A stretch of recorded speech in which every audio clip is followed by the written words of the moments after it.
Hello दोस्तों, हम पढ़ रहे हैं भारत का भूगोल और प्रायद्वीपीय पठार। भारत के भूगोल में पढ़ रहे हैं हम प्रायद्वीपीय भारत का पठार। प्रायद्वीपीय भारत के पठार की 2 क्लासें हो चुकी हैं। अगर आप शुरू से देखेंगे तो आपको समझ में आएगा, तो आपको क्लास समझ में आएगी। तो हमने कुछ पर्वत पढ़ चुके, अब हम पठार तो बघेलखंड का पठार पढ़ते हैं। हम बघेलखंड का पठार कहाँ पर स्थित है, इसकी स्थिति देते। तो बघेलखंड का जो पठार है बुंदेलखंड के पठार के पूर्व में स्थित है। तो बुंदेलखंड का पठार कहाँ पे था, यहाँ पे। जो बुंदेलखंड का पठार है उत्तर प्रदेश और मध्य प्रदेश में यहाँ पर स्थित था। तो बघेलखंड का जो पठार है इसके पूर्व में है। बघेलखंड का पठार बुंदेलखंड के पठार के पूर्व में स्थित है और छोटा नागपुर पठार के पश्चिम में स्थित है, पश्चिम में। और नर्मदा सोन घाटी के उत्तर में और गंगा यमुना मैदान के दक्षिण में स्थित। तो जो बघेलखंड का पठार है वो यहाँ पर स्थित है। बघेलखंड का पठार यहाँ पर स्थित है। और फिर देखते हैं छोटा नागपुर का पठार। छोटा नागपुर का पठार कहाँ पर स्थित है, तो छोटा नागपुर यह पठार झारखंड के पलामू से धनबाद, हजारीबाग, बिहार की गया और पश्चिम बंगाल के उत्तरी क्षेत्र, उड़ीसा के उत्तरी क्षेत्र में स्थित है। कहाँ से, छोटा नागपुर पठार, यह झारखंड। तो छोटा नागपुर पठार जहाँ से स्थित है, छोटा नागपुर का पठार झारखंड, बिहार और पश्चिम बंगाल और उड़ीसा में भी थोड़ा भाग उड़ीसा में भी स्थित है। तो औसत ऊंचाई इसकी 700 मीटर है। और कई छोटे पठार, हजारीबाग पठार, रांची का पठार इस पे स्थित है। तो कहाँ पर स्थित है छोटा नागपुर का पठार, छोटा नागपुर का पठार ऐसा स्थित है यहाँ पर, और नीचे भी कुछ इसकी उड़ीसा तक गया है। यहाँ से ऐसा छोटा नागपुर का पठार स्थित है। छोटा नागपुर का पठार, छोटा नागपुर का पठार 700 मीटर, कई छोटे बड़े पठार। तो यह खनिज गोंडवाना काल की चट्टानें, गोंडवाना काल की चट्टानें हैं इस पे, और जिसमें कोयला, उत्तम श्रेणी का कोयला प्राप्त होता है छोटा नागपुर के पठार से। लोहा, मैग्नीज और यूरेनियम और कई अन्य खनिज मिलते हैं। खनिज संसाधन में भारत का महत्वपूर्ण स्थान है, महत्वपूर्ण क्षेत्र है छोटा नागपुर का पठार। भारत का सबसे महत्वपूर्ण स्थान है खनिज की दृष्टि से छोटा नागपुर का पठार। मेघालय का पठार कहाँ पर स्थित है, तो मेघालय का पठार उत्तर में तथा पश्चिम में ब्रह्मपुत्र नदी और दक्षिण में गंगा ब्रह्मपुत्र से बना बांग्लादेश में स्थित मैदान है। जो मेघालय का पठार है वो यहाँ पर स्थित है। मेघालय का पठार, मेघालय का पठार यह प्रायद्वीपीय भारत के पठार की मध्य उच्च भूमि का भाग है, जो मालदा गैप के द्वारा भारत की मुख्य भूमि से अलग हुआ है। पठार पर गारो, खासी, जयंतिया पहाड़ियाँ स्थित हैं। पठार की सबसे ऊंची चोटी नेकरेक है।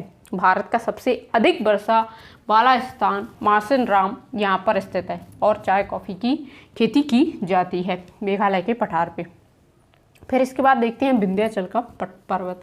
विंध्याचल पर्वत कहाँ पर स्थित है, तो यह गुजरात से प्रारंभ होता है। जो विंध्याचल है वह गुजरात से प्रारंभ होता है। गुजरात से प्रारंभ होकर यह मध्य प्रदेश, उत्तर प्रदेश और बिहार के सासाराम तक 1200 किलोमीटर फैला हुआ है। तो यह गुजरात से प्रारंभ होकर ऐसा मालवा के दक्षिण में स्थित है और उत्तर प्रदेश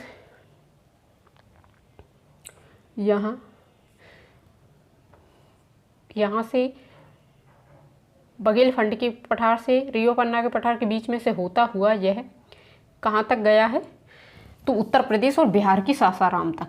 यहाँ से उत्तर प्रदेश और यहाँ बिहार की सासाराम तक गया हुआ है। कौन सा, विंध्याचल पर्वत, विंध्याचल।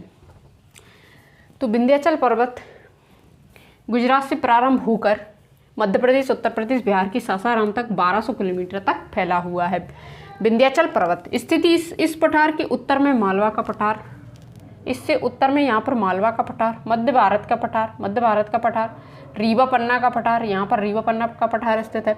दक्षिण में नर्मदा सोन घाटी, दक्षिण में इसके इधर नीचे नर्मदा सोन घाटी स्थित है, जिनका निर्माण ब्लॉक पर्वत के रूप में हुआ था। इसका निर्माण ब्लॉक पर्वत के रूप में हुआ था, जो आज एक अपशिष्ट पर्वतों की श्रेणी में आता है। इसके पश्चिम में यह 500 मीटर और दक्षिण में 600 मीटर तक, पूर्व में ज़्यादा ऊंचा है, 600 मीटर के लगभग ऊंचा है। पूर्व में ज़्यादा ऊंचा है और पश्चिम में कम ऊंचा है। तो सबसे ऊंची इसकी चोटी जो है वो सद्भावना पहाड़ी है, जो कि 752 ऊंची है। पर्वत के पूर्व में भांडेर और कैमूर श्रेणी है, पूर्व में भांडेर और कैमूर श्रेणी स्थित है। अब देखते हैं हम दक्कन का पठार। दक्कन का पठार स्थिति, यह पठार मध्य उच्च भूमि के दक्षिण में स्थित है। मध्य उच्च भूमि यहाँ पर है, इसके दक्षिण में स्थित है। यहाँ पर है दक्कन का पठार। दक्कन का पठार, दक्कन का पठार स्थित है। तो यह पूर्वी घाट, ये है पूर्वी घाट, हम देख चुके हैं इसको। ये है पूर्वी घाट, ये है पूर्वी घाट और पश्चिमी घाट। पूर्वी घाट के पश्चिम में और दक्षिणी भाग के यह उत्तर में सतपुड़ा पर्वत, यहाँ उत्तर में इसके यहाँ पर सतपुड़ा पर्वत स्थित है। सतपुड़ा पर्वत स्थित है पूर्वी घाट, पूर्व में पूर्वी घाट और पश्चिम में पश्चिमी घाट स्थित है। और दक्षिण में नीलगिरी की पहाड़ियाँ, यहाँ पर स्थित है नीलगिरी की पहाड़ियाँ। इसके दक्षिण में नीलगिरी की पहाड़ियाँ स्थित हैं। पठार की जो औसत ऊंचाई है वह 600 मीटर और दक्षिण में सबसे ज़्यादा है ऊंचाई है इसकी। दक्कन के पठार के कई भाग हैं, जैसे सतपुड़ा पर्वत। दक्कन के पठार कई भाग, सतपुड़ा पर्वत यहाँ महाराष्ट्र तक फैला हुआ है, इसलिए दक्कन के पठार का भाग माना जाता है कुछ। तो सतपुड़ा पर्वत, पूर्वी घाट, पश्चिमी घाट, महाराष्ट्र का पठार और कर्नाटक का पठार, यह दक्कन के पठार के क्षेत्र में आते हैं। अब दक्कन का पठार ये हो गया और अब पढ़ते हैं हम सतपुड़ा पर्वत। सतपुड़ा पर्वत नर्मदा और ताप्ती के मध्य ब्लॉक पर्वत का उदाहरण है। तो यहाँ पर विंध्याचल पर्वत के नीचे है नर्मदा नदी और यहाँ पर स्थित है ताप्ती नदी और इन दोनों के बीच में स्थित है क्या? सतपुड़ा पर्वत। इन दोनों के मध्य स्थित है सतपुड़ा पर्वत। सतपुड़ा पर्वत, तो सतपुड़ा पर्वत जो है वह गुजरात यहाँ गुजरात से महाराष्ट्र में भी इसका कुछ भाग है, महाराष्ट्र और मध्य प्रदेश और छत्तीसगढ़ तक फैला हुआ है। और सतपुड़ा पर्वत 3 भाग में विभाजित है।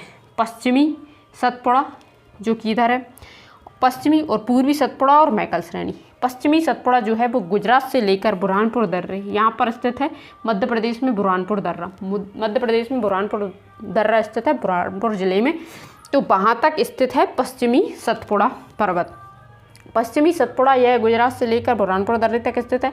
इसमें असीरगढ़, अखरानी और राजपीपला और बीजागढ़ की पहाड़ियाँ स्थित हैं पश्चिमी सतपुड़ा में। और पूर्वी सतपुड़ा बुरहानपुर दर्रे के पूर्व में, इधर बुरहानपुर दर्रे के पूर्व में स्थित है और यह मैकल श्रेणी के दक्षिण पश्चिम में स्थित है। यहाँ पर मैकल श्रेणी है, तो मैकल श्रेणी की दक्षिण पश्चिम में स्थित। इस पर ताप्ती नदी के दक्षिण में ग्वालियर की पहाड़ियाँ जो ताप्ती नदी है वह यहाँ पर बैतूल से उसका उद्गम हुआ है। तो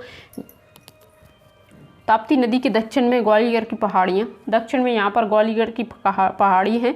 और बैतूल का पठार महादेव पर्वत श्रेणी छिंदवाड़ा का पठार स्थित है।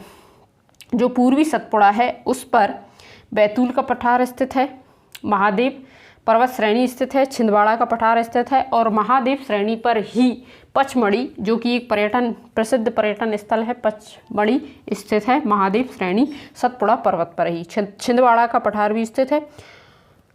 और इसी पर मध्य प्रदेश की सबसे ऊंची चोटी धूपगढ़ स्थित है सतपुड़ा पर्वत पर ही, महादेव श्रेणी में। अब मैकल पर्वत श्रेणी सतपुड़ा का सबसे पूर्वी भाग है। यहाँ पर सबसे पूर्वी भाग है सतपुड़ा का सबसे पूर्वी भाग मैकल के नाम से जाना जाता है। सतपुड़ा का सबसे चौड़ा भाग है और यह अर्ध चंद्रकार पर्वत श्रेणी सबसे ऊंची चोटी अमरकंटक, इसकी सबसे ऊंची चोटी अमरकंटक है जो कि पूर्वी सतपुड़ा का भाग है। तो आज हम क्या पढ़ रहे हैं? प्रायद्वीपीय भारत का पठार। तो अब हम आज की क्लास में इतना ही और नेक्स्ट क्लास में हम पूर्वी घाट और पश्चिमी घाट के बारे में पढ़ेंगे। तो थैंक यू दोस्तों।